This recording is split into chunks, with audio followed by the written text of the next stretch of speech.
nyamdu wala a watama dura nagge ngan amma hewta lagga sai ta nyami a wiyata kawai a laggi nagge a laggi non kawai a ƴerake a nyama e goɗɗum sai ta nyami nyamongol ɗon bo hewta nyama ayi sai ta remi so joni hande to wari a nyami a wonnani demowo ayi wato to Allah yari ƴamde wala ko ɗum girboto to ayi joni e ɗum wodi amfani sosai ɗum wi'a wattu to nder ɗum wattu anden iri no durirten na'i meɗen anden no faborontoɗen yimɓe gese maɓɓe enen ma en ndema so a andi a nanta ɗum belɗum to ɗum wi'a hande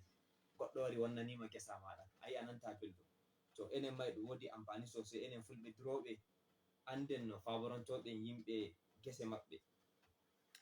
accen wato e ɗum wodi amfani anden iri ɓe acceten e laggana en na'ewo joni nder ɗum wakkati ɗum ndungu ngam a yi ta ali ɓikkoy tokosoy e koye lagganma nayi joni koye andata koye gaɗe ka pijo har nayi nattanma har nayi natta nder gesa goɗɗo bonnanama to ayi bo an wato a dura durgol maɗa a yiɗi keɓa risku to sai ɗum wi'a risku ɗum ɗon kadin a duri a sori nagge a yoɓi wonnere ayi riba wala ta lari joni hande e sheɗu e dungu nayi noye ko ƴamma kanji noye dimi riba noye keɓuɗa to sai wara kadi nayi maɗa sai acca ɗe waɗa seke nayi ma e bonnana yimɓe sai gaɗa ka biyago kawai e dungu sai hey sora nayi ɗiɗi bewɗa wonnere ayi non ɗum waɗayi so e ɗum wodi amfani wato gaɗen ka wato kulanago yimɓe e gese maɓɓe henden bo wato ta tawi tagu remi gesa muɗum wato masini hunde sosai to ta waɗu ka turago nayi ma to nder ngam toɗi bonnanamo ta waɗu ka turago nayi ma ngam mo nanta belɗum so anduno wato anduno no durirta antu to toye nattinta nayi maɗa henden kadin wato ta an gaynako durowo andu to toye nyallata andu to toye wato ta laggi to toye woni to nattata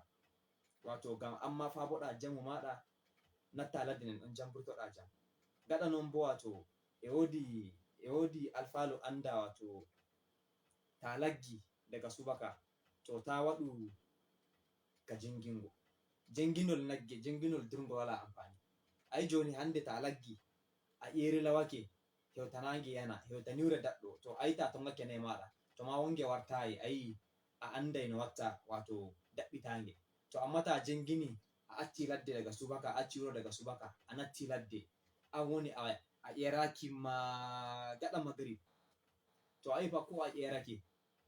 ko a tongake nayi ɗin ɗon amma a tampi sai Allah hoyna hegiɗa wonge wartayi to no gaɗata henden bo ladde to nyalloɗa ton ɗum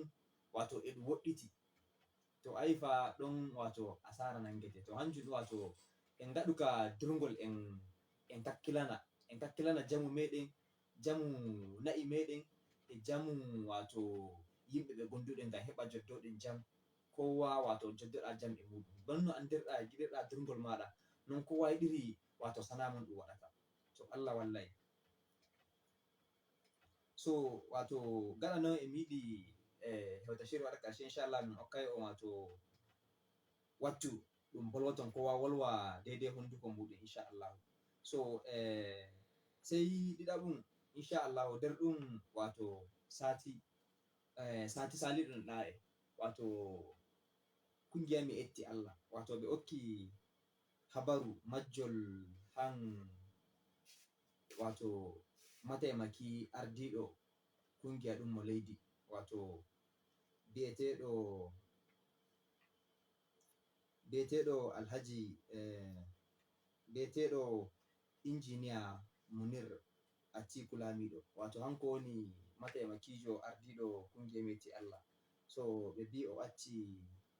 wuro mako Katsina o faɗe Kaduna o majji o yottaki amma ɓe bi ɓe gi mota mako tawama je Marban Jos amma hanko o wala ɗon so e mi yiɗi wato ballen ɓe du'a'u ballen ko moyo fullo fu julɗo fu Allah walla ɓe du'a'u Allah wato wurtinamo to woni fu Allah waɗa ɓe yi'amo so gaɗa non wato e mi yiɗi soɓɓoɗen ɗa e programme min ɗon ayi wato iri kala durgol ngol gatten iri wato to har en lagga en fabantago yimɓe gese to hanjum woni ko sababi e ɗum haddasa hanjum woni sababi ko gi'ata wato asaraje tukki fulɓe hanjum je gi'ata hanjum waddata wato rikici hakkunde fulɓe e demoɓe. A laggi a wonnani neɗɗo, to so har ta laggi a yi a wonnani neɗɗo ko bisa kuskure ko a'a a nattai bana e ma bonni, to tagu to wi wari jaɓayi to ta yeddu wato okkumo munyal, ta okki tagaɗo munyal to mo jaɓi ai shikenan. Amma to mo jaɓayi to joɗa bo'inon hala, tagu wonna wonnere yedda, non ɗum wala ampani, wato asara tokkete. wato jomirawo na on azzalumijo, non no giɗirɗa durgol ma non no giɗa nayi ma, non demo yiɗiri gesa muɗum. So ayi to har Allah waɗi sausai wari a wonni nayi ma bonni, to bi'a a yeddi ɗum ɗon na on jaruntaka ba, bi'a a yeddi wonnere na on jaruntaka, ngam Allah jarrabotoma. Hande enen fulɓe en andi tariha yimɓe pal, kila to gureji meɗen a tawai e ɗum inna inde wane, ɗum wi'a zamanu kaza hanko wonduno fu angoware, hanko ɓuri komoye nagge. To amma hegiya to mo wari kila emo wonnana yimɓe gese, hanko mo yoɓata wonnere, sai gi'a Allah hegiya jarrabake, hegiya mo wartoyi kila ko wicco nagge o wala, sai ɗum wi'a a'a ai to ɗiɗɓe mako wi'a duuɓi kaza ƴaɓɓinoɗi wane hanum ɓuri komoye jawdi, to amma bisa no mo durirta emo wonnana haɓe, mo biyatako yo a wonnere, joni warti ko nagge ma ɓe ngala to wuro maɓɓe. To ai ɗum wala ampani. To ayi wato Allah na on azzalumijo. Hande har tagu to wonni ta wonni wonnere a dilli ko ɗum yi'ai ma, mo wonnere to wari tawi wonnere nden ɗon yi'inde, ko Allah ya isa waɗi ko o julata o wima Allah ya isa, to fa Allah ya isa non ɗum tokkete, to gonɗa fu ɗum tokkete. Ngam goɓɓe fulɓe meɗen a yi'ai tagu to rindi yehi banye hoɗi banye, ta hoɗi a tawi fulɓe goɓɓe e joɗi ɗon, ta ummoto ta laggi sai jiya bonna, ta wonni jemma sai ɓanga, sai acca ɗum, ayi a acci ɓenɗa'e e wahala, henden ɓenɗa'e bo andi to fini jeuɗo gesa wari yi gesa warai nanga ɓe joddiɗa, an bo ta doggi ɓenɗa'e Allah hoina ko ɓe joɓi wonnere fa andu asara tokkete an on. Sabo e non dole enen fulɓe en dura en ɓokkai sana'a men mahimmanci. Sana'a men durgol men ngol ɗon ngol gaɗeten ɗum ibada. Nyande mayuɗa wato Allah ƴamete. Dabbaji ɗon ni Allah hokkuma ɗum amana, Allah hokkumaɗi, nagge ɗe ɗon ngeddirɗa ɗum amana, Allah hokkumaɗi. Nyande mayuɗa fa Allah ƴamete, no gaɗiɗa durngol ngol ɗon, moye moye memanɗa, hakki moye memuɗa, pat fa hema ɗum ittiɗum. To sabo e non dole sana'a ɗum gatten en jangai hanjum on ibada gaɗeten. So dole ta wari ta a andai no joddirtoɗa e lenyol, a andai no joddirtoɗa e demoɓe, a andai no joddirtoɗa e komoyo, ngam gaɗa sana'a ma jam ta meman goɗɗo, to asara tokkuma. So ta wari a tawi nagge maɗa wonni, nagge ma to wonni ta yeddu wonnere, ta wi yeddol wonnere na on jaruntaka ba, a'a ko unnoye to mo gesa wi jaɓayi yoɓumo,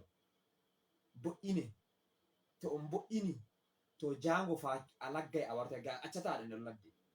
to joɗa fu doggoyɗa a wartai ɗon nyande go kadi. To ayi ta wo'ini emo gesa, ayi jango fa mo wi'atama a dura, mo wima accanmo ladde, mo wara o maɓɓanma ladde, a'a ta wo'ina ta joddi jam e demoɓe, to ko jango eɓe gima a dura, ko Allah hoina kila nagge ma yani banye, an tan a laggi nagge ma yani, to ayi wala no watta fa, to fulɓe ngala haala dole ɓe non demoɓe hamɓe noddata gara itta balluma itta nagge ngen. To ta wari a joddaki e maɓɓe jam, kullum a haddai e maɓɓe a wannanaiɓe, no watta ɓe balluma, hedai ɓe ngaɗa addu'a ma Allah waɗa nagge ngen ɗon nge wata, ngam to nge wati andi a nyamata mushe, so hamɓe garta nyamange. To amma ayi ta joddi e maɓɓe jam, ta memantaɓe hakki maɓɓe, a hokki hakki maɓɓe mahimmanci non no hokkirɗa hakki maɗa, to inchallahu ko memuma fu bo no ɗum memiɓe, hamɓe ma ɓe garai ɓe balluma. To ayi dole wato enen fulɓe duroɓe en andai wato mahimmanci sana'a woɓɓe, hokken sana'a woɓɓe mahimmanci hanjum ma, anden no fabortoɗen wato na'eji meɗen to ɗi bonnana ɓe hamɓe ma. Ta wonni bo to o gesa wari wi jaɓayi, to kusu ta yeddu wonnere nden ɗon, ngam ta yeddinde ba ɗum wala ampani. ta yeddine o wi Allah ya isa ñanden fa kila alaga goɗɗi yanana nayi maɗa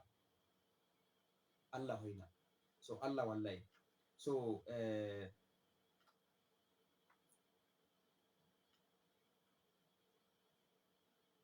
henden kadin ko miɗi fulɓe enen ande iri wato accugo ɓikkoy tokosoy e lagganayi musamman joni nder dungu ɗum gonɗe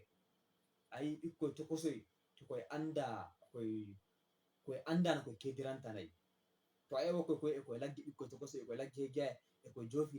nayi e yeeso e koye gaɗa e koye pija aa ko koye gi'a ndiyan e koye pijira ndiyan ɓe joofa nayi kawai nayi har natta bonnana woɓɓe tawi ɗum wala ampani dole joni wato sukaɓe laggoɓe joni ɓe tasanto on sukaɓe anduɓe koɓe gaɗata joni dungu na ɗum bono sheeɗu ayi to on sheeɗu ka ladduɗe pat ko moyo mo demal itti amfani muɗum to nayi nyallay kawai yaadu to ayi amma joni dungu ladde masake saboda non wato ɗum wala ampani ɗum waɗa kayo fuɗɗugo ɓikkoy tokosoy nayi kawai e koye lagga ɓikkoy jaha nyalla bonne koye ɗumɗoji ɗuma ko Allah hoyna goɗɗo mo gesa wari yi nayi bonni tawi on ɓikkoy sai mo piya koy piidima sai mo wara koy ayi Allah hoyna ayi non ɗum wala ampani so saboda non fulɓe en anduno ɓe acceten e laggana en na ewo joni henden kadin an pullo andu ta wodi nagge ma ko to joni wato ko ɗume wattu waɗu ka yogu a rara nayi maɗa ngam jamu maji to nagge ma yanɗa sodange magani okkange ta okkinge magani to ayi inchallahu nge heɓai jamu hange ma inchallah so e miyiɗi joni inchallahu mi jangay mi maɓɓitay ɗumɗojin ɗuma jangol wayaji onon ma mi nana boliɗe moɗon. Assalamu alaikum. Wa alaikum assalam wa rahmatullah. Modibbo Allah tak on dogga ya hulkala tan e wal duwani jammo no gaskiya tawi jam sago noy habdugo noy pelle jam gaskiya min shawri o kani demo e diro ɗum waɗata ka san ɗum hula Allah ɗum goɗɗina ko moye hakkilana ko demo e diro ko moye hakkilana ko fanni muɗum gaba kida ɗum an diro on mama heƴa ñami a hari ko tokkanayi inchallah non ka woni ɓeɗa haɗu ma a orata non ka woni mawduri ɗum ɗum yokkata won noon bo Allah ni koro Allah ɓeeɗa balleto Allah ɓeeɗa to jango yaɓɓe Allah walla Allah an mawu moɗon jam amin getti amin getti Allah ndema en ɗoɗiri Allah haɗa albarka ɗo amin ya rabbi amin getti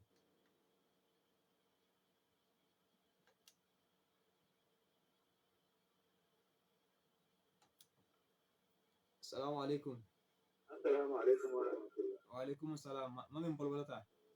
wallahi Muhammad Sani Labe na wali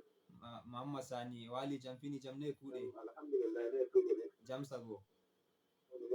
jam sare masha Allah to ko ni ko bolota a waɗi mawdu'i ɗum muhimmanci gore da gaske masha Allah alhamdulillah to min majji Muhammad Sani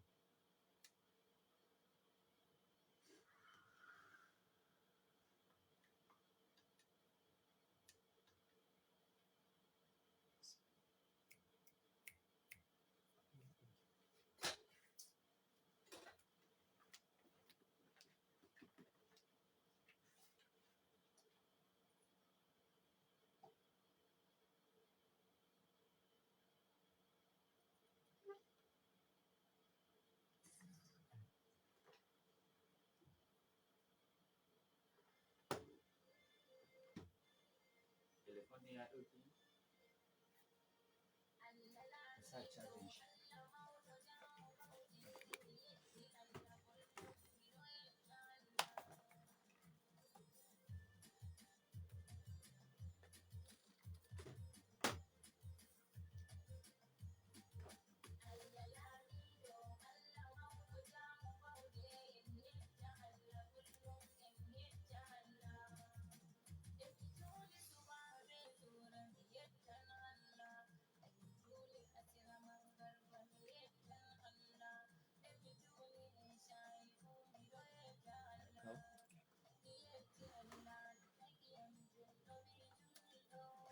assalamu alaikum wa rahmatullah wa alaikum assalam wa rahmatullah mamin bolota wali jami'ai Jamsago yeto ɗo e hakimu gonɗo ɗo foya Hashimu to wali janno e pelle mon ɗen yewtare alhamdulillah machallah to koni ko biyata gaskiya waɗi ɗum ɗo ɗatal to inchallah mi yedda fulɓe gaskiya ɗum waɗa kokari ɗi kiyaye ɗum abubuwa machallah ma anda goɗɗum ko sala ɗum goɗɗo fulɓe ɗeɗen wondi min joni ɗo mi laggo boyni wondi ɗo boyni lagga amma wati goɗɗo o ƴamora mo e nayi mawɗo fa to ɗiɗo ma ƴaare mo addini nayi eri amma ko mo wari gonne madadi mo hawri kadi mo jaɓɓo mo tanti kadi koye mo waɗa ka dogugo mo natta ka mo dottira mo saɓɓoɗo a wari e ƴamimo e fewnana mo yi'a o yiɗe mo yi'a mo jeta ayyi ayneji katoriyan kaza kaza sukaɓe e ɗumɗon ay ɗum hande ko hakki dari neɗɗo ko oto wawa e ɓuura ɓereji jega toyi to nimo mawɗo non ka woni gaskiya neɗɗo e waɗa ka basako nayi kawai waɗa ka bonne nden nayi e bonne fa gaskiya neɗɗo anda fa cewa fa ɓeytode fa ñande jam non ka woni saboda to biyaki to duniyaru gara ma biyo to duniyaru ma daga e yidi tabbas biyo to la hakku hanka woni fu saboda non no tango mi waɗata won ɗon fuɗɗe bo kadi ɗum hota ko non ka woni halledeji ɗiɗi waɗi ɗum kadi alheri wonta non ka woni fullo sa fullo he a tawa goɗɗo wona fullo he nana e ɗiɗa fullo bandiroɓe sai ɗiga bawni non ka woni aka hana ni fa sai to wongoru ma wongoru maɓɓe kadi ka dewi kada nder en heɓa ko to en sendiri fa dole goɗɗo heɓan nattata e amma to ni en kawti hoore inchallah en keɓen tiɗo non ka Allah woni wallira en Allah waɗa mo amin amin getti Allah walre to min gettima o nodduɗo ha goɗɗo kadi assalamu aleykum jamsago momin boldata machallah to ƴettu muriya ma ok sani aliou iga gumon machallah to no gumo ɗum finiri hande machallah tsakani da Allah har ga Allah kun ta dara jiya mafi yawanci abubuwa da kun daga gaskiya ne wata daidai non ka woni sun da gida suka gida gidan da yadda na tsirari ko su kai gaskiya ta yi kai da nauyin mu har ga Allah ko su yi ta su suka sauka non ka woni nauyin da ne da ne da kawai ne da ne da kawai da amma gaskiya ba ma da ne da gaskiya duk ma kawai da gida to non ka woni non ka woni laifi ba da wanda ba da ta ku fama na da yaga da su ko shi ne da hakan tsada da ne su ke ne ne ke ta ce ko su da ko ta wa a ko ce ma ko ce ne ma ko shi ne ko ko ne sai ko ko ba da gida ko ma ya ne da ya ko ya kamata kamata da ku fama na tunda kan ma ya ne da mu non ka woni to Allah wallahi to rami beta jango goɗɗo kadi to min gettima o pullo nodduɗo e gaggo mo ha goɗɗo ɗo kadi assalamu aleykum wa aleykum Allah rena en fof wali jambo neɗɗore ayki nagire ne dabbaji ɗum juɗi jam jambo jamsago amma a risani an lahiyari yimbo inchallahu a wara ay to a yettaɗo e muslim mo rekehol kujiɗo Allah sako alkhairi machallah muslim wato kusan enen fulɓe laifiji e ɗan tigatta amma Allah yako kowa laifi waɗi non ka woni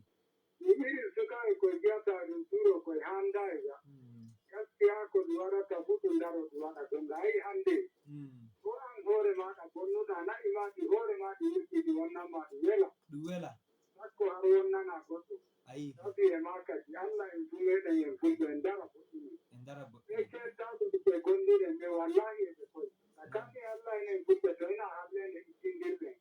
to en jarata labari ba non ka woni to komi toroto Allah daroɗen kawton koye ton to neɗɗo biroyi hakkilana dabbaji mum hakkilana gesa ko muy ma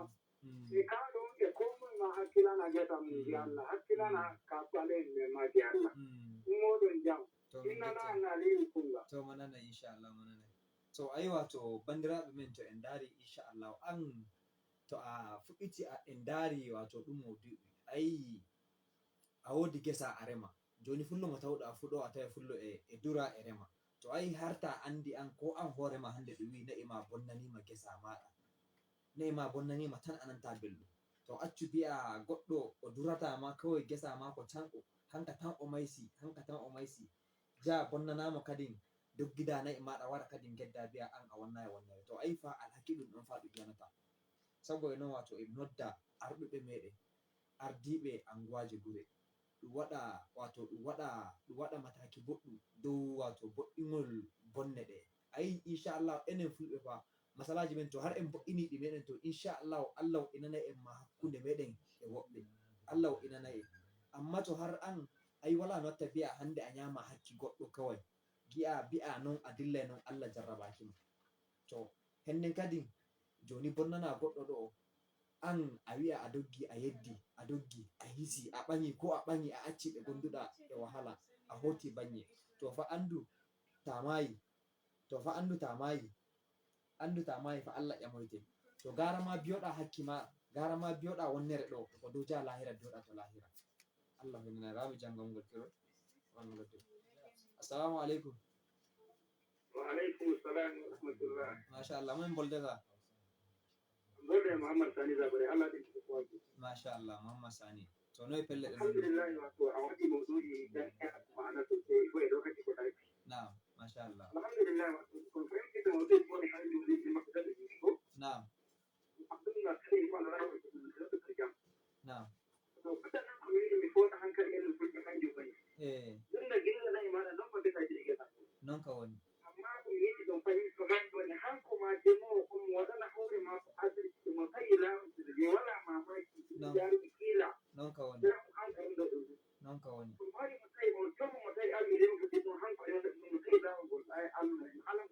Non ka woni.